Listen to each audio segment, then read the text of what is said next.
दुनिया का अन्न भंडार पूरी तरह से तबाह होने के कगार पर है और सितारों ने हमें पहले ही इसकी चेतावनी दे दी थी। जैसे ही देवगुरु बृहस्पति मिथुन राशि में प्रवेश कर रहे हैं, भारत के कृषि चक्रों के साथ ब्रह्मांडी असंतुलन एक ऐसे गेहूं संकट को जन्म दे रहा है जो हमने दशकों में नहीं देखा। क्या शनि की वक्र दृष्टि 2027 तक हमारी खाद्य सुरक्षा को पूरी तरह से नष्ट कर देगी? नमस्कार दर्शकों, वैदिक एस्ट्रो मंथन में आपका स्वागत है। मैं हूं आपके साथ शेखर त्रिपाठी और आज का ये एपिसोड आपके रोंगटे खड़े कर देगा।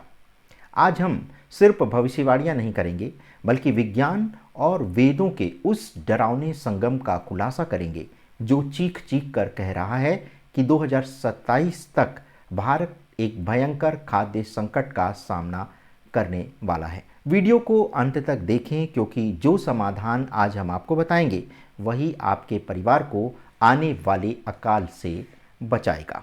2026 में देवगुरु बृहस्पति, जो कि वृद्धि, अन्न और जीवन शक्ति के कारक हैं, अपनी नीच और शत्रुवत स्थितियों 2026 में देवगुरु बृहस्पति, जो कि वृद्धि, अन्न और जीवन शक्ति के कारक हैं, अपनी नीच और शत्रुवत स्थितियों से होते हुए वायु तत्व की राशि मिथुन में प्रवेश कर रहे हैं। मिथुन एक अस्थिर राशि है। जब अन्न का कारक वायु राशि में जाता है तो हवा अन्न को सुखा देती है। आज जो आप बाजार में आर्थिक मंदी का डर और मौसम में भयानक बदलाव देख रहे हैं वो कोई इत्तेफाक नहीं है। पिछली शताब्दियों में जब जब ऐसा गोचर हुआ है तब तब धरती ने अकाल देखे हैं। आप इस समय का मौसम देख रहे होंगे कि मई का महीना चल रहा है और हर जगह बारिश हो रही है। जगह जगह मेढक भी टर करने लगे हैं। उनको लग रहा है जैसे वर्षा का सीजन आ गया है। आप देखिए, कभी मई में इस तरह का मौसम होता था। तो यही कारण है कि जब मौसम ने ऐसी पलटी मारी है तो उसका प्रभाव हमारे खाद्यान्न पर भी पड़ने वाला है। 2026 का गोचर बहुत ही अलग संकेत दे रहा है और इस बार राहु और केतु के एक्सिस के साथ ये ऐसा अन्ननाशक योग बना रहा है जिससे धरती की उर्वरक क्षमता अचानक से शून्य की ओर गिरने लगेगी। आप जो मौसम में इस समय बेमौसम जो बारिश और अचानक पड़ने वाली भयानक गर्मी देख रहे हैं वो इन्हीं ग्रहों के टकराव का भौतिक प्रमाण है। और अब बात करते हैं कर्मफलदाता शनि की। शनि की दशम दृष्टि सीधे उत्तर भारत के कृषि बेल्ट पर पड़ रही है।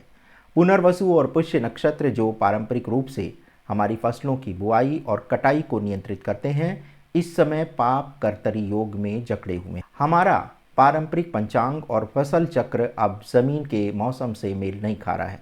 ब्रह्मांडी चक्र तेजी से बदल रहे हैं लेकिन हमारी धरती उसे झेल नहीं पा रही है और इसका सबसे पहला और सबसे भयानक शिकार होगा भारत का अपना अन्नदाता राज्य पंजाब। जी हाँ, शनि और बृहस्पति का ये घातक गोचर सीधे तौर पर पंजाब और हरियाणा की बेल्ट को ड्राई जोन में तब्दील करने का इशारा कर रहा है। गेहूं की फसल जो हमारी जान है 2026 की सर्दियों में सबसे बुरे दौर से गुजरेगी। मिट्टी अपनी नमी खो देगी और पैदावार में 30 से 40% की अचानक गिरावट देखी जाएगी और ये सिर्फ गिरावट की शुरुआत होगी।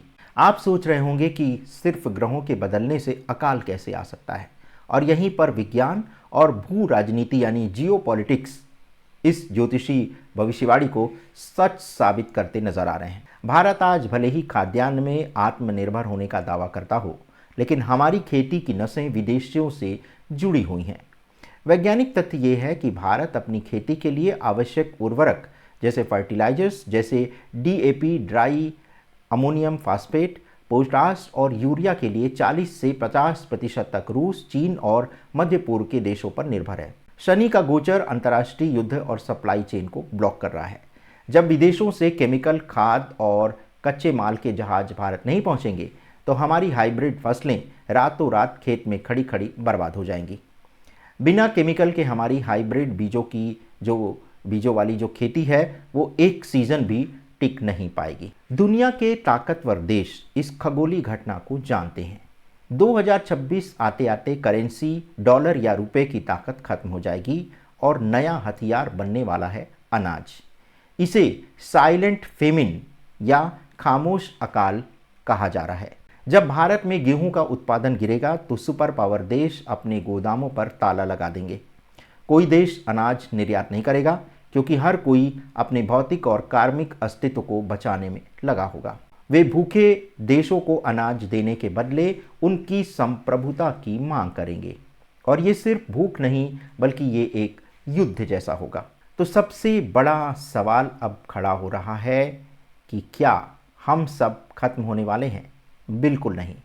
वैदिक ज्योतिष सिर्फ डराता नहीं, समाधान भी देता है। हमारे किसानों और सरकार को आज से ही स्ट्रेटजिक विजिलेंस अपनानी होगी, यानी फसल चक्र में बदलाव। जी हाँ, मिथुन गोचर के प्रभाव को कम करने के लिए गेहूं पर निर्भरता करके श्री अन्न जैसे बाजरा, रागी और ज्वार को तुरंत अपनाना होगा। ये फसलें कम पानी और बिना विदेशी खाद के भी शनि के प्रकोप को झेल सकती हैं। इसके अलावा मृदा बंधन तकनीकी यानी सोयल बॉन्डिंग की तकनीकी अपनानी पड़ेगी। राहु केतु के प्रभाव से मिट्टी के दूषित होने से बचने के लिए केमिकल खाद को छोड़कर देसी गाय के गोबर और केचुए की खाद यानी वर्मी कंपोस्ट पर वापस लौटना पड़ेगा और ये मिट्टी के चंद्र तत्व को मजबूत करेगा। इसका स्टेट लेवल पर भी प्लान बनाना होगा। पंजाब और यूपी की सरकारों को अभी से विशाल बफर स्टॉक और कोल्ड स्टोरेज के विकेंद्रीकरण पर काम करना होगा, वरना 2026 के अंत तक डिस्ट्रीब्यूशन लाइनें ठप पड़ जाएंगी। संकट केवल भौतिक नहीं, ये ऊर्जा का भी है। इस खगोलीय प्रलय से बचने के लिए हमें सामूहिक कर्म को सुधारना होगा, मंत्र और अनुष्ठान करने होंगे। जी हाँ, अन्नपूर्णा स्त्रोत का नियमित पाठ और नवग्रह शांति यज्ञ विशेषकर शनि और बृहस्पति के लिए ग्रामीण स्तर पर सामूहिक रूप से किए जाने चाहिए। अकाल के कार्मिक प्रभाव को काटने का एकमात्र तरीका है अन्नदान।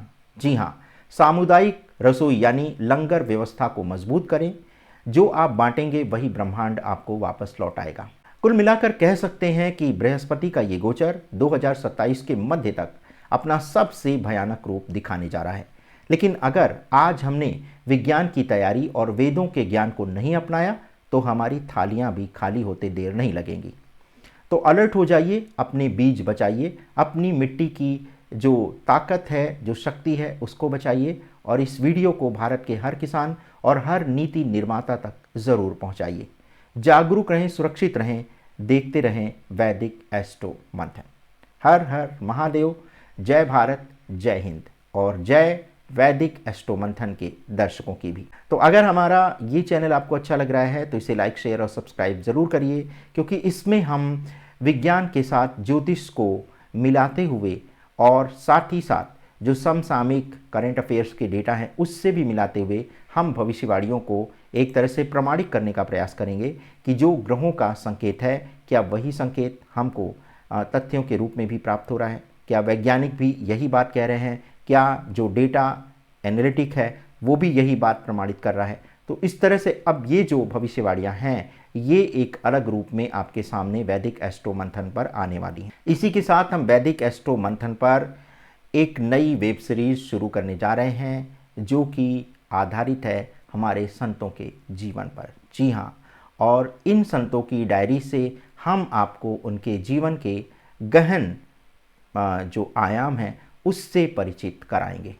जो संत 24 घंटे भगवान का नाम जपता है, जो भगवान का सबसे प्रिय है, जो लाखों लोगों के दुख हरता है, आखिर उसे इतनी भयानक बीमारी और इतना शारीरिक कष्ट क्यों मिलता है? और इसमें सबसे जो पहली सीरीज का हमारा पहला जो एपिसोड होगा वो वृंदावन के प्रसिद्ध संत श्री प्रेमानंद जी महाराज पर होगा, तो वो देखना भी मत भूलिएगा। और ये सीरीज़ जो हम शुरू कर रहे हैं इसमें कई सीज़न आएंगे और इसमें भारत की जो महान आध्यात्मिक विभूतियाँ रही हैं, जो हमारे ऋषि मनीषी रहे हैं, जो उनके गूढ़ से गूढ़ प्रवचन रहे हैं, वो सब अब हम आपके सामने प्रस्तुत करेंगे, क्योंकि हम देख रहे हैं कि आने वाले समय में भारत का अध्यात्म ही भारत को सुरक्षित रख पाएगा और यही भारत का अध्यात्म भारत को विश्व गुरु भी बनाएगा। ये मत समझिए कि कोई राजनीतिक नेतृत्व भारत को विश्व गुरु बनाएगा। भारत को विश्व गुरु बनाएगा यहाँ का आध्यात्मिक ज्ञान, और हमें अपने खोए हुए उस ज्ञान को पुनः प्राप्त करना होगा। तो ये जो हमारी सीरीज़ है इसका नाम है डायरीज ऑफ संत महात्मा, और इसका पहला एपिसोड आप कल देख पाएंगे संत प्रेमानंद जी महाराज पर कि कैसे वो अपार कष्ट झेल कर भी अपने चेहरे पर मुस्कान बनाए रखते हैं। और यही कारण है कि भारत भर से सारी जनता उनके दर्शन के लिए लालायित है। आखिर उनकी इस पीड़ा में उनकी जो मुस्कान छुपी है उसका रहस्य क्या है, आखिर वो किस पीड़ा से प्रतिदिन 5 घंटे गुजरते हैं, इसी पर देखना मत भूलिएगा हमारी इस वेब सीरीज़ का पहला अध्याय। और संत प्रेमानंद जी महाराज पर हमारी ये सीरीज़ जो है वो 10 एपिसोड पर आधारित है। और उसके बाद दूसरा सीजन आएगा रोटी राम महाराज जी के ऊपर, उसके बाद संत स्वामी श्री अखंडानंद महाराज जी, और उसके बाद हमारे गुरुदेव स्वामी श्री गिरीशानंद जी महाराज के जीवन पर आधारित ये डॉक्यूमेंट्री आपको प्रतिदिन अब देखने को मिलेगी। हर रोज़ हर दिन एक नया एपिसोड।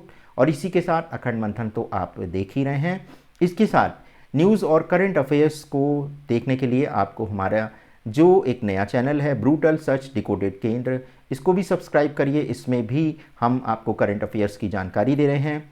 मैं आपको विश्वास दिलाता हूं, हमारे इरादे चट्टान की तरह अटल हैं।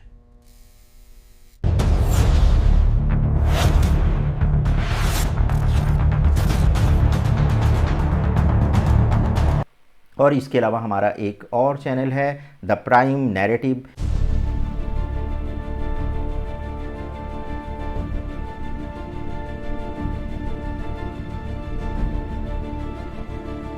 द प्राइम नैरेटिव में वेब सीरीज़ चल रही है और इसमें हम अभी 3 एपिसोड ला चुके हैं। द कांग्रेस फाइल्स,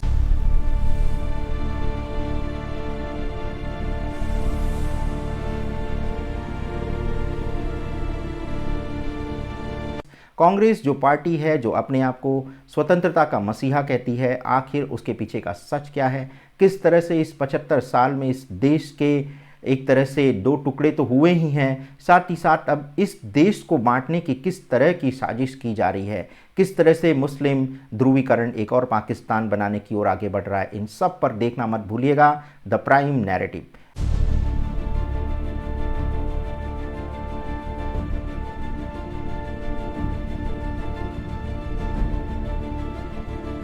तो इतने सारे चैनल हैं, इसके साथ ही साथ कई और चैनल भी अखंड मंथन ब्रांड के तहत आ रहे हैं। तो हम उम्मीद करते हैं कि अब अखंड मंथन का परिवार का जो विशाल नेटवर्क है वो और बढ़ने वाला है। घबराइएगा नहीं, अखंड मंथन जब तक है तब तक आप सभी सुरक्षित हैं, क्योंकि हम आपकी सुरक्षा के लिए, आपकी उन्नति के लिए सदैव ईश्वर से प्रार्थना करते रहते हैं, क्योंकि हमारे जीवन में इसके सिवाय और कोई काम है भी नहीं।